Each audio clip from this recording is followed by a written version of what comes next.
Good Wednesday to you. Have you ever thought about going on a vacation or a trip, and the first thing that you do with your family is you sit down and you think, okay, what is it going to cost us to go to this destination? Are we going to fly? Are we going to drive? We're going to go by train?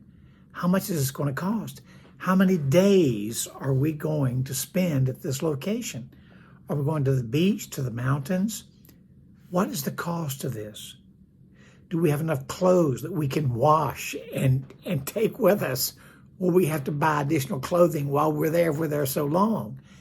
Will we have enough money for food? You see, you count the cost before you do anything like this. Before you build a home, or can you afford it? You know, what is the cost involved?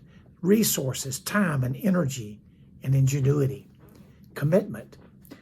The reason I'm asking you is Jesus considers the cost of discipleship, and he's looking at chapter 14 in Luke's gospel, beginning with verse 25. He's saying here that large crowds were coming to hear Jesus. They were interested in what he had to say. They were drawn to his message. They were very interested in what he was presenting. They liked what he had to say, but then Jesus stopped them. And he says, if anyone comes to me and does not hate his father and mother, his wife, his children, his brothers and sisters, yet even his own life, he cannot be my disciple. And anyone who does not carry his cross and follow me cannot be my disciple. Now listen to this. This is something that's very strange, that Jesus would say that if you did not love his kingdom and him more than your own family, you couldn't follow him. Guess what? Most of the people stopped following Jesus. All the thousands that came to him that had been blessed by the bread and the fish, as long as he was handing out fish sandwiches and taking care of them with something to drink and eat, they loved it. But when Jesus turned belief into accountability and responsibility, they didn't like it. He says in verse 28, suppose one of you wants to build a tower. Will he not first sit down and estimate the cost to see if he has enough money to complete it? Or if he lays the foundation and is not able to finish it, everyone then who comes by and sees the hole will ridicule him, saying, this fellow began to build and was not able to finish. What was wrong with him? Then verse 31, it says, or suppose a king is about to go to war against another king. Will he not first sit down and consider whether he's able, with his 10,000 men, can he oppose the one coming against him with 20,000? If he's not able, he will consider this. He will send a delegation while the other army is a good while away, and he will then ask for terms of peace. In the same way, any of you who does not give up everything, he cannot be my disciple. This was a tough decision for the crowds to make and such a traumatizing experience. Did Jesus really mean that? Yes, he did.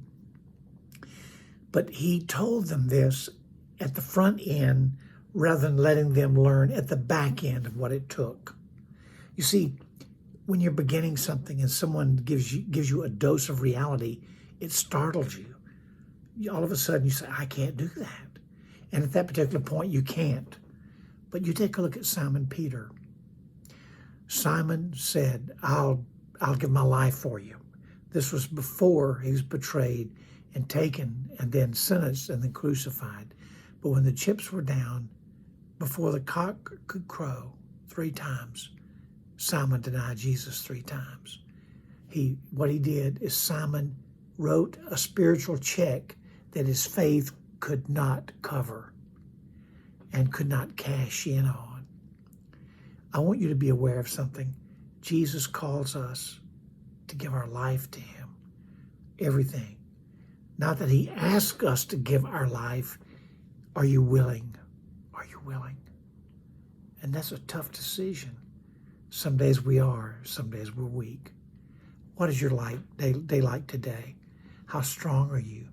Are you willing to say, yes, Jesus, I understand you. I see you clearly. But if you're having a weak day, you can embrace that.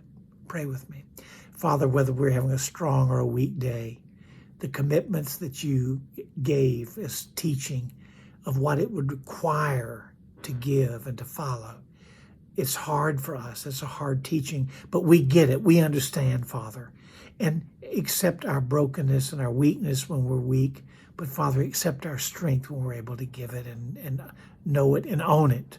For we ask this in your name. Amen. Tough decision.